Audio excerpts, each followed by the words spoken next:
time. The Foreign Intelligence Surveillance Act, FISA, facing a big battle for renewal amid calls for major reform. With the controversial program set to expire in less than 2 weeks, President Trump has been meeting with Republican lawmakers on both sides of this issue. Let's bring in today's headliner, Ohio Congressman Jim Jordan.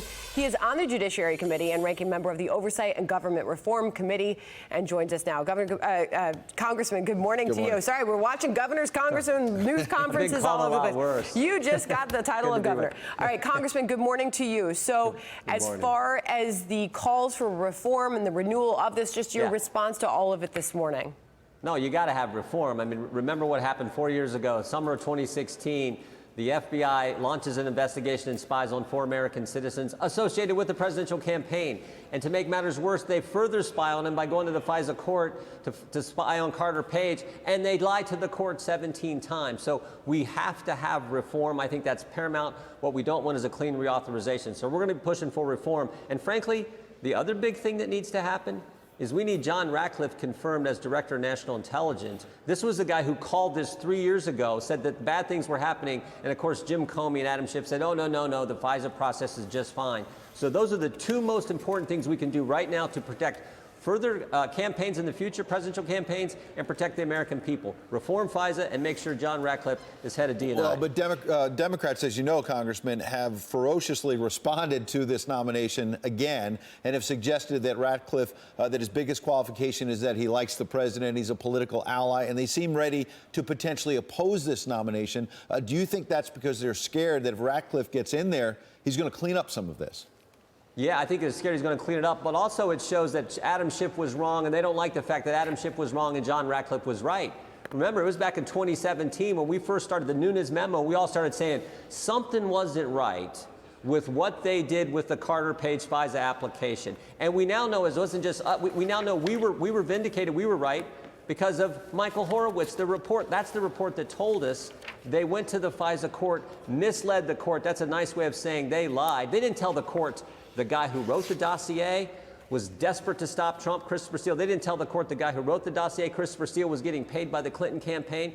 And it was John Ratcliffe and a handful of others who saw this and called it out. So no wonder the Democrats don't want him to be nominated as head of DNI. Yeah. But he's the right guy for the job. Let's just put a button on where we are on FISA, because as you point out, you've got the Attorney General, Bill Barr, saying, look, we need these tools to fight terrorists. Let's renew this in the next 2 weeks. It's expiring. You and others are saying, hang on, if you're going to do that, I want reforms. Now there are others saying, let's put this controversial bill and add it to disaster relief funding that will include dealing with coronavirus.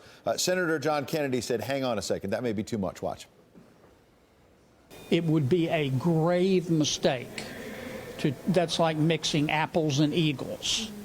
And to try to force congressmen and congresswomen and senators who in good faith are trying to fix the problems in FISA, to try to jam them by putting it on a disaster supplemental that we all want to vote for. So Senator Kennedy has a folksy way of putting all this. Can you put it in plain English in terms of whether we're going to get FISA reform and we're going to get that money for coronavirus?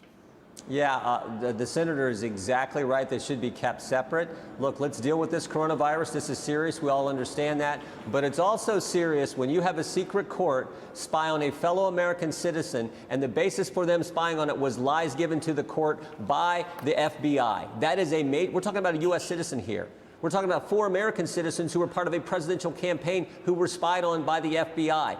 As I said before, I doubt if that's ever happened in American history. So this is real. We need a process where there's someone at the court representing the interest of the American citizen who's about to lose their rights. So we call this is amicus process. We need something at the court with a robust amicus process. That's what we're pushing for. We also need penalties.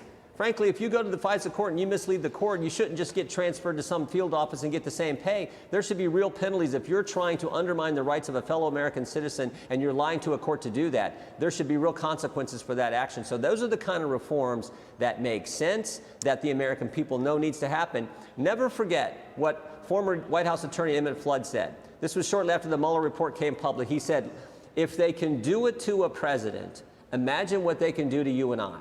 And that's the bottom line. This is about protecting the interests and rights and privileges that American citizens enjoy under our Constitution. That's what's really at stake here. Finally, a federal judge has ordered Hillary Clinton deposition to address those private emails. Your thoughts? Well, let's finally get the truth. Look, I was on the Benghazi Select Committee, and what we know is when Secretary Clinton, when that tragedy happened on September 11, 2012, and 4 Americans gave their life for our country, within hours, Secretary Clinton was misleading the American people, blaming it all on a video. Let's go back and see all the emails that were a part of that and other issues as well that she was supposed to give to us, never did, destroyed 30,000 of them. Let's get the answers. I appreciate what the federal judge has ordered, and hopefully we'll get some answers, and hopefully it'll happen real soon. Yeah, people have been waiting for answers for a long time. We'll see if they get them on that, as well as the FISA reform. Congressman Jim Jordan, you got a lot on your plate. We appreciate you jumping on with us this morning. Thank you, sir.